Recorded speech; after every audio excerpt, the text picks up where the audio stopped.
사도신경으로 신앙 고백하시겠습니다.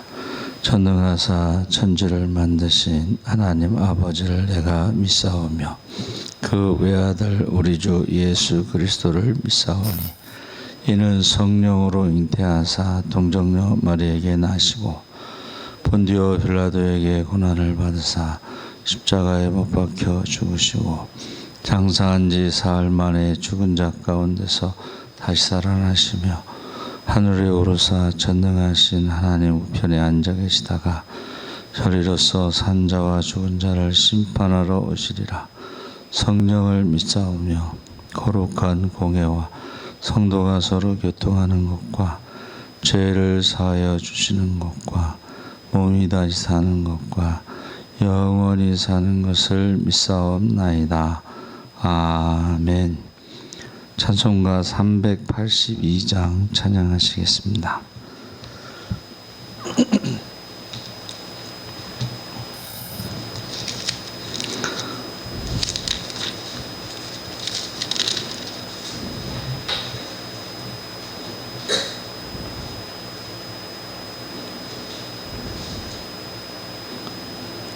사절 찬양하시겠습니다.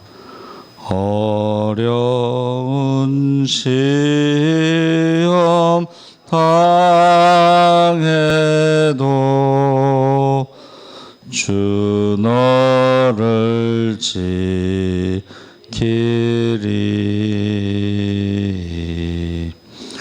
구주의 품에 거하라. 주 너를 지키리. 주 너를 지키리. 아무 때나 어디서나 주 너를 지키리. 늘 지켜주시리.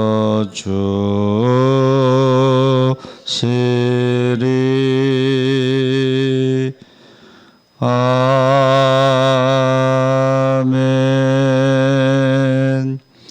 하나님 말씀은 에베소서 5장 8절에서 21절까지 말씀을 보겠습니다.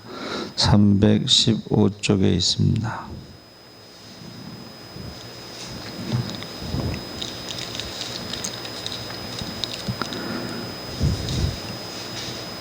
제가 가진 성경은 314쪽에 있습니다. 5장 8절에서 21절까지 우리 다 같이 읽겠습니다. 너희가 전에는 어둠이더니 이제는 주 안에서 빛이라. 빛의 자녀들처럼 행하라. 빛의 열매는 모든 착함과 의로움과 진실함에 있느니라. 주를 기쁘시게 할 것이 무엇인가 시험하여 보라. 너희는 열매 없는 어둠의 일에 참여하지 말고 도리어 책망하라. 그들이 은밀히 행하는 것들은 말하기도 부끄러운 것들이라. 그러나 책망을 받는 모든 것은 빛으로 말미암아 드러나나니 드러나는 것마다 빛이니라. 그러므로 이르시기를 잠자는 자여 깨어서 죽은 자들 가운데서 일어나라. 그리스도께서 너에게 비추이시리라 하셨느니라. 그런즉 너희가 어떻게 행할지를 자세히 주의하여 지혜 없는 자같이 하지 말고 오직 지혜 있는 자같이 하여 세월을 아끼라. 때가 악하니라. 그러므로 어리석은 자가 되지 말고 오직 주의 뜻이 무엇인가 이해하라. 술 취하지 말라. 이는 방탕한 것이니 오직 성령으로 충만함을 받으라. 시와 찬송과 신령한 노래들로 서로 화답하며 너희의 마음으로 주께 노래하며 찬송하며 범사의 우리 주 예수 그리스도의 이름으로 항상 아버지 하나님께 감사하며 그리스도를 경외함으로 피차 복종하라. 아멘. 할렐루야. 좋은 아침입니다. 잘 오셨습니다. 감사합니다. 빛의 자녀들처럼 행하라 라는 제목으로 말씀을 나누겠습니다. 8절에 보니까 너희가 전에는 어두움이더니 이제는 주 안에서 빛이라. 그래서 예수님이 산상수훈에서도 너희는 세상의 빛과 소금이라, 이것은 정체성을 말하고 우리가 누구인가를 알아야 어떻게 살아야 하고 무엇을 해야 하는 것을 알 수가 있습니다. 그리고 예수님을 세상에 오신 참빛으로 비유하셨고, 예수님과 연합된 성도들도 빛 가운데 있은즉 빛의 자녀들처럼 생활할 것을 강조하고 있습니다. 그래서 9절에 보면 빛의 자녀는 빛의 열매를 맺어야 하는 바, 빛의 열매는 모든 착함과 의로움과 진실함이라. 그래서 빛을 상상해 보면 빛이 비추이면 우선 따뜻하죠. 이 따뜻하다는 것을 이제 착함에 비유했고, 비치면 의로움을 뜻해서 어둠을 밝힌다, 진실, 사실대로 나타남. 그래서 빛의 열매는 착함과 의로움과 진실함으로 나타내고 있습니다. 그래서 예수님을 본받아, 참 빛으로 오신 예수님을 본받아 착한 사람으로, 죄와 불의를 멀리하는 사람으로, 또 자신에게 해로움이 임해도 진실을 나타내는 사람이 되어야 합니다. 빛의 열매로. 두 번째는 주님을 기쁘시게 하려고 노력해야 된다. 10절에서 14절에 보면 10절에 주께 기쁘시게 할 것이 무엇인가 시험하여 보라. 그래서 시험하다, 이 도키마존티스라고 했는데 이것은 검증하다 이런 뜻입니다. 그러니까 시험이라는 말이 아담과 하와가 에덴 동산에서 시험받은 건 유혹입니다. 유혹, 템테이션, 화장품 이름으로 유혹. 그 결과는 죄를 짓는 거죠. 유혹에 빠지면. 그리고 욥의 시험은 연단, 트라이. 어떤 학생이 트라이의 뜻을 쓰라고 그랬더니 이덕화 씨가 선전했던 편안하다 그렇게 썼다고 그래요. 트라이라고 그러면 연단하다. 그리고 아브라함을 이삭을 바치라고 시험한 것은 테스트. 테스트는 진짜인가 가짜인가를 알아보는 것입니다. 그러니까 우리가 너희가 너희 믿음이 주 안에 있는지 시험하여 보라. 진짜인지 가짜인지 확증하라. 너희 안에 예수가 없으면 너희는 버리운 자니라. 그렇게 말씀하셨죠. 그래서 우리가 검증하다, 도키마존티스는 예수님을 기쁘게 해드리기 위하여 주밀하게 힘쓰고 자기의 노력한 결과가 실제로 영광이 되었는지를 살펴야 한다 그랬습니다.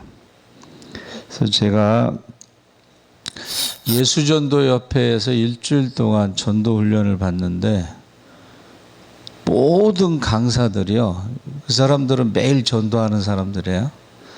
좀 이제 사람들한테 조금 안 좋은 인상이 전철역 뭐 이런 데 있잖아요. 거기서 예수천당 불신지옥 외치는 사람들이 그 예수전도협회에서 훈련받은 사람들이에요. 그런데 그 사람들이 김유빈 장로님이 강조하는 게 하나님이 기뻐하셨느냐 이거예요. 우리가 하는 일이, 열심히 하는 일이 무엇이든 간에 예수님이 기뻐하셨는지 그걸 질문하는 거예요. 일주일 내내 질문해요. 제가 거기서 일주일 내내 회개하면서 눈물을 흘렸는데 한 번도 주님이 기뻐하시는 건지를 생각해 본 적이 없거든요.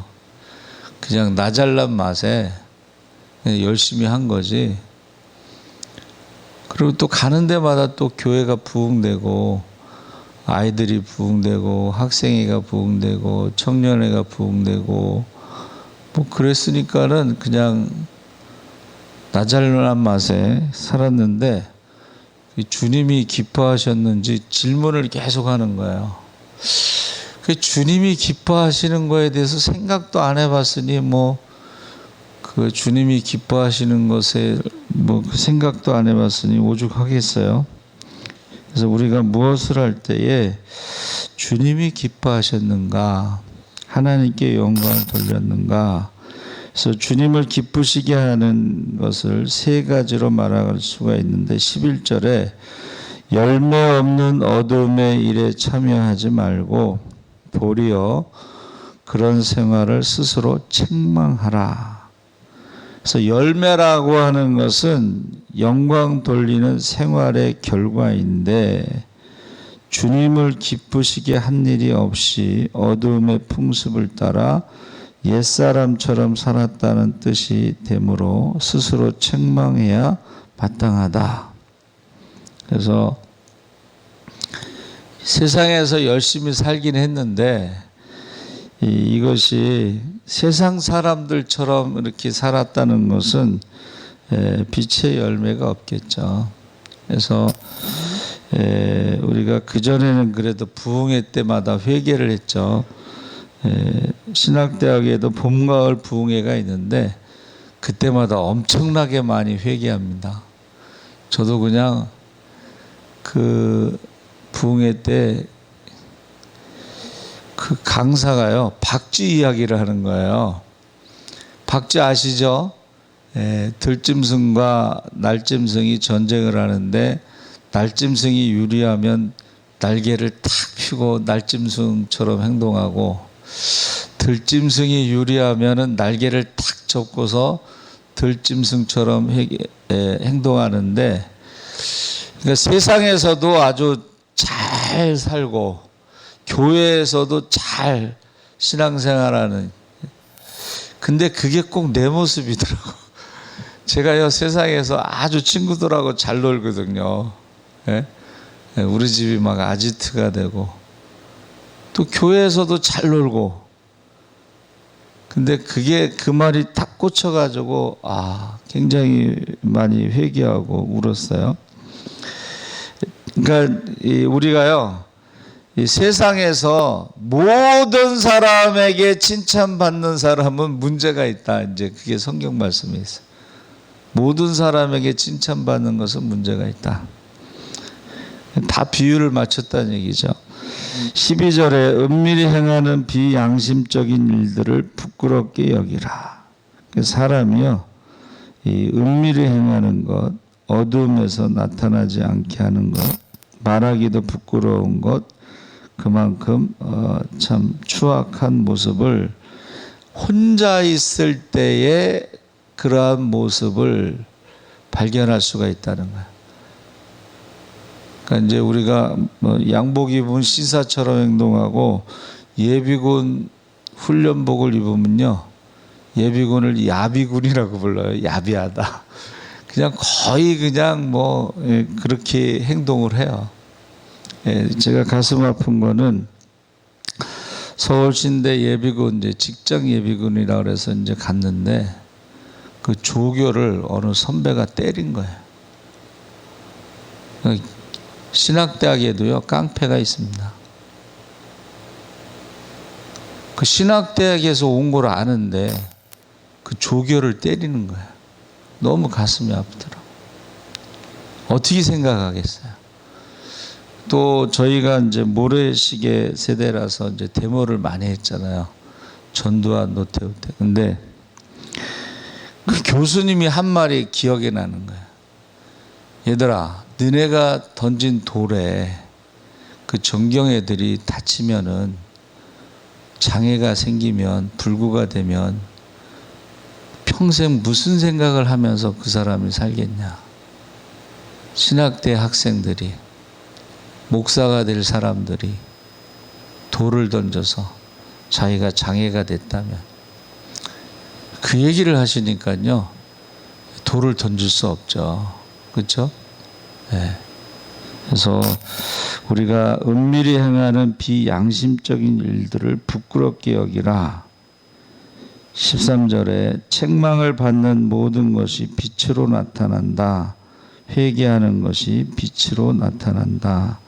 그래서 스스로 반성을 하면 빛된 생활로 돌이킬 수가 있다. 그래서 제가 이제 지금은 뭐 자가격리 생활 중에 있지만은 매일 전도띠를 메고 전도를 하다 보면요, 사람들이 예수사랑교회 성도들에 대해서 묻습니다. 그리고 충격적인 이야기를 할 때 너무 부끄러워 할 말이 없을 때가 있습니다. 교회에서는 전혀 안 그러는데 세상에서 다른 모습으로 살아가는 것입니다. 농담처럼 이야기하지만 어디 가서 예수사랑교회 다닌다고 하지 말라고 그렇게 얘기하죠. 예수사랑교회 목사, 전도사, 장로, 권사, 집사라는 것을요, 사람들이 알면 조롱하는 말을 해요. 조롱하는 말. 예수 믿는 사람이 이제 그러면 안 되잖아요. 그래서 우리가 참 조심해야 됩니다. 14절에 잠자는 자 또는 죽은 자들 가운데서 일어나라. 이 잠자는 자는 나태한 성도를 뜻하고 죽은 자들은 불신자를 의미합니다. 그래서 성도가 영적으로 죽은 자가 아니기 때문에 주님을 기쁘시게 해야 할 성도들이 나태와 불신앙적 생활에서 일어나야 된다.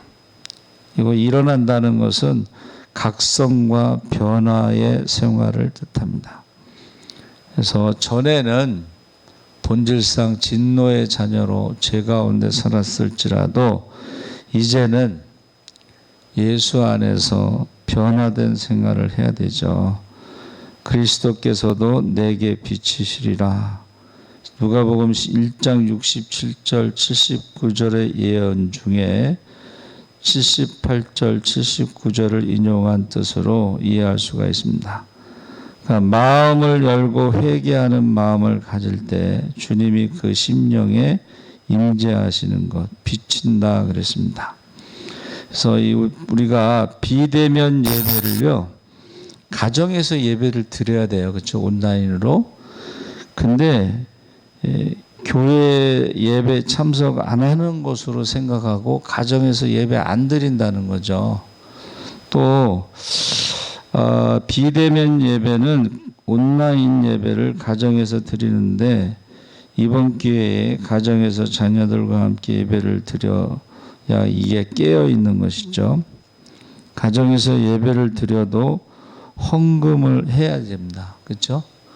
그래서 우리 신장 이 시간 그 목사님이 설교를 이제 프린트해서 이제 카톡으로 찍어서 다 보내고 예배 드리고 예배 드렸다는 인증샷을 찍어서 보내고 헌금도 해라. 그런데 다 했다고 그래요. 그 교회는 훈련이 잘 됐나 봐요. 그러니까 우리가 가정에서 비대면 예배를 온라인 예배로 드려도 그 헌금을 해야 되겠죠. 그렇지 않으면 이제 교회가 문을 닫는 것은 큰 범죄라고 생각을 합니다. 죄 짓는 거라고 생각합니다.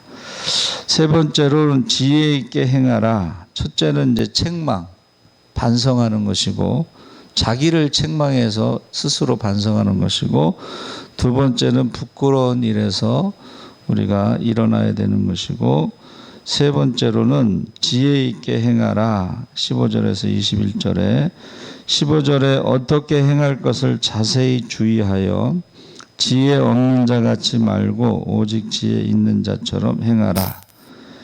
죄 안 되게 살고 생산성 있게 살며 그것으로 주님을 기쁘시게 하도록 자세히 주의하는 것입니다.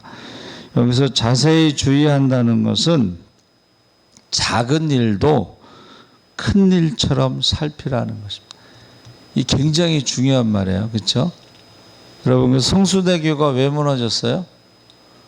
그 나사 볼트너트가 풀린 거를 이렇게 자세하게 검사하지 않아서 그래요. 그거 별거 아닌 것 같은데 다리가 무너지고. 얼마 전에도 그 KTX가 멈춘 적이 있는데 거기도 나사 하나 때문에 멈춘 거예요. 그거를 매일 점검해야 되는데 점검하지 않은 문제가 생깁니다. 16절에 세월을 아끼는 것. 여러분, 세월을 아끼는 것은 때가 악함으로 건설적인 시간을 이용하기가 점점 어려워지고 있기 때문에 그렇습니다. 세월은요, 생명과 같습니다. 제가 이제 앱을 깔아서 이렇게 큰 글씨로 되어 있잖아요. 근데 여기는 날짜, 요일, 시간, 그리고 초가 나와요. 초. 이 시간을요, 초를 다투면서 계산하면서 움직여요. 그러니까 세월 자체가 인생이다, 이렇게 표현하고 있어요. 시간은 똑같아요. 하나님이 연초에 365일 24시간을 똑같이 통장에 넣어주는데 어떤 사람은 그거를 헛되게 쓰고 시간을 그냥 보내는 사람이 있고, 어떤 사람은 초도요, 쪼개서 쓰는 사람, 1초도 쪼개서 쓰는 사람이 있어요.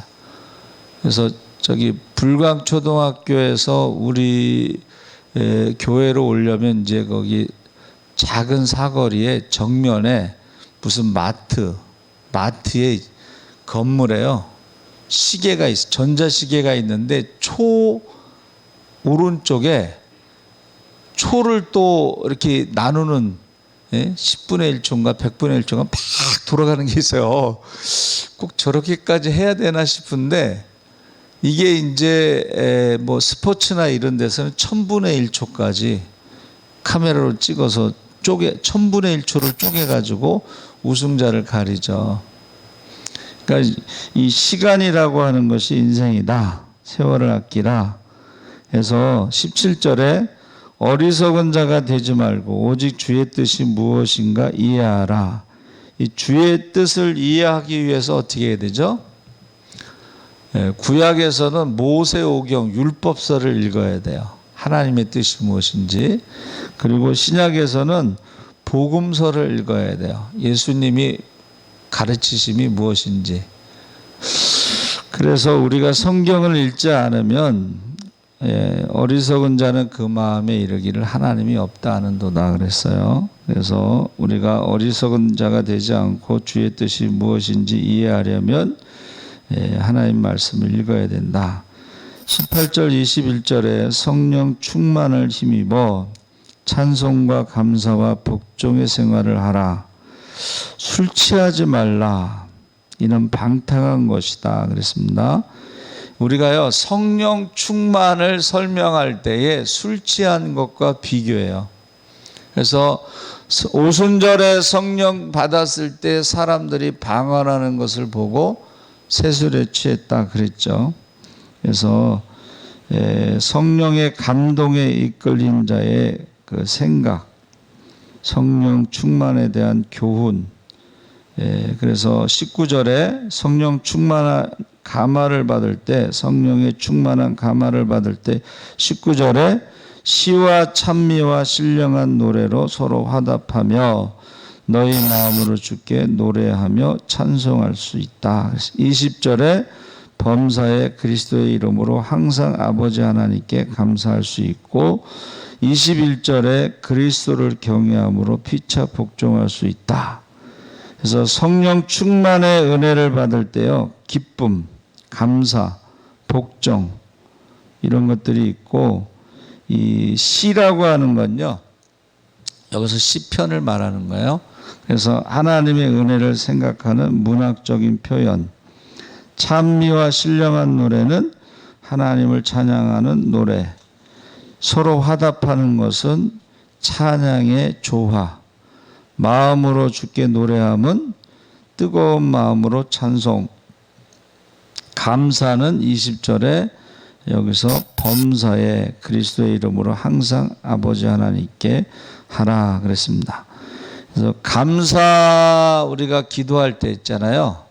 그 감사를 받으시는 분은 하나님 아버지시고 감사의 내용은 범사이고 감사가 전달되는 통로는 예수님의 중보를 통하여 상달될 수 있다.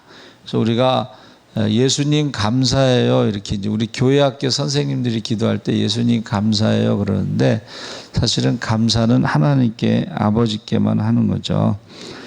21절에 그리스도를 경외함으로 피차 복종함은 성도의 믿음 생활을 말하는 것입니다. 성령 충만할 때 성도 간의 사랑과 그 사랑하기 때문에 섬기는 자, 복종하는 자가 되는 거죠. 물과 성령으로 거듭나야 하나님 나라에 들어갈 수 있는데 에베소서 19장 2절에 사도행전 19장 2절에 보면 에베소에 갔을 때 바울이 물어보는 거예요. 너희가 믿을 때에 성령을 받았느냐? 근데 들어보지도 못했다 그랬어요. 여러분, 성령에 대해서 들어보지도 못했다. 이거 이해되세요? 그런데요, 칼빈이 기독교 강요에서 일부 방자한 사람들 때문에 성령을 거두어 가셨다. 그래서 장로교단 아주 보수적인 데서는 성령 이야기를 하지 않습니다. 그러니까 거기서 자란 우리 후배는 성령에 대해서 못 들어봤다고 그러더라. 모태신앙이고 대학원을 왔어. 이대를 졸업하고 대학원에 왔는데 성령에 대해서 들어본 적이 없대. 성경에 너희가 믿을 때에 성령을 받았느냐? 성령에 대해서 들어보지도 못했다. 그래서 높은 건물이나 높은 산에는 그림자도 짙다라는 말이 있어요. 칼빈이 위대한 조직신학자였지만 어두운 그림자가 있는데 성령을 거두어 갔다라고 한 것은 그게 그림자, 치명적인 약점이에요. 그래서 어느 전도사님이요, 자기가 40년 전에 목회할 때 성령운동 하는 거예요. 성령운동. 그런데 고신 측에서는 성령을 인정하지 않았다는. 그래서 모여서 기도할 때 기도 내용이 제목이 뭐냐면 고신 측이 성령 충만하게 해주세요. 그게 기도 제목이었대요. 근데 그 기도 제목의 응답이 김문은 목사님이 성령 충만하고 부흥에 인도하면서 고신이 좀 달라졌다. 그런 표현을 썼어요. 여러분, 저와 여러분이요, 성령으로 거듭나지 아니하면 하나님 나라에 갈 수 없습니다. 그래서 오순절 이후 성도의 생활이 달라졌죠. 성령 받은 이후에 그 중에 하나가 찬양이라. 그 중에 하나가 찬양이에요. 그 전에는 찬양할 때요 많이 울었어요. 천부여 의지 없어서 손들고 옵니다. 막 기도원에 가서 맨날 그 찬양이 마지막 부르는 찬양이잖아요.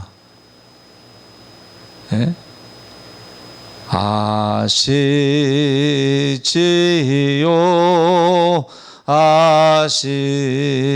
아시지요 하면서 찬양하는 그 성령 충만한 것에 첫 번째 나타나는 것 중에 하나가 찬양입니다. 그리고 기도가 달라지죠. 성령 충만하면 기도가 달라집니다. 성령 충만한 사람들이요 전도를 해요.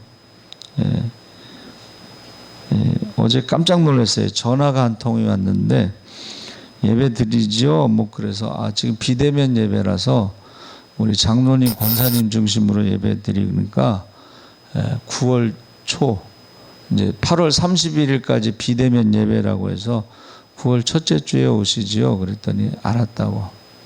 근데 어떻게 알고 전화하셨어요? 그랬더니 박순천 집사님이 옛사람께 좋다고 그래서 전화를 했대요.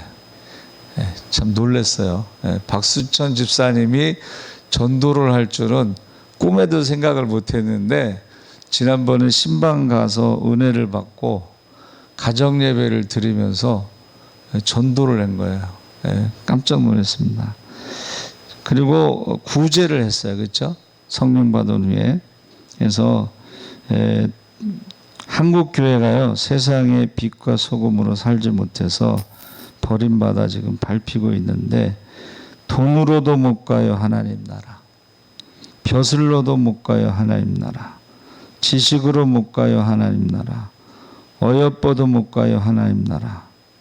그런데 한국 교회가요, 돈으로 하나님 나라에 간다고 직분을 팔아먹었습니다.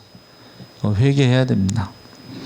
한국 교회가 지식으로, 벼슬로, 외모로 하나님 나라에 간다고 거짓말을 했어요. 지식으로 하나님 나라를 간다고 누가 그렇게 했어요? 여러분, 목사들 박사학위 가진 사람, 지식으로 하나님 나라에 간다고 거짓말하는 거예요. 그러니까 가짜 박사가 제일 많대잖아요. 교회에서 박사학위 가진 사람을 이제 담임 목사로 청빙한다고 하니까 돈 주고 사는 거예요. 돈 집어넣으면 팩스로 박사 학위증이 와요. 그러면 가서 가운 맞춰 입고 사진 찍는 거예요. 실제로 나 봤어요. 예? 어느 집사님이 잡지사 사장이에요. 여사장인데 갑자기 전도사님 식사하러 가시죠. 그래 논현동 그때 샤브샤브 처음으로 나왔을 때인데 딱 차를 탔더니 전도사님 그 뒤에 그거 하나 꺼내 보세요. 그리고 딱 꺼냈더니 박사 가운 입고 사진 찍은 사진이 자가용 뒤에 있어요. 그 여집사님이 학교를 다닌 적이 없어. 근데 잡지사 사장하니까 그게 필요했나 봐. 여러분, 외모로 하나님 나라에 간다고 담임 목사 청빙할 때요, 인물 봅니다. 부목사 청빙할 때도 인물 봐요. 근데 꼭 인물값을 해. 예? 교회에서 무리를 일으켜 인물값을 해서. 여러분, 이거 회개해야 돼요. 예. 그래서 한국 교회가 지금 회개해야 될 게 많은데 또 핍박한다고 그렇게 하면 안 돼요. 자, 드러나다라고 하는 말이 파네로인데, 여러분 하나님 앞에 이것이요, 그 히브리어로 말하면 최후의 심판 때 다 드러난다는 거예요. 여러분 블랙박스 아시죠? 블랙박스 다 기록이 돼서 다 드러나는 거예요. 그래서 사도행전 17장 31절에 모든 사람에게 믿을 만한 증거를 주셨다 그랬어요. 그래서 다 드러나게 돼 있습니다. 그래서 우리가 항상 두렵고 떨림으로 구원을 이루시기를 주의 이름으로 축원합니다. 아멘. 살아계신 하나님 아버지 감사합니다. 우리가 하나님 앞에 설 때가 있습니다. 그때 두려움이 없도록, 부끄러움이 없도록, 후회됨이 없도록 우리가 반성하게 하시고 깨어 일어나게 하시고 우리가 하나님 앞에 빛의 열매를 맺게 하여 주시옵소서. 열매를 맺으므로 하나님께 영광 돌리게 하시고 우리에게는 기쁨이 충만하게 하여 주시옵소서.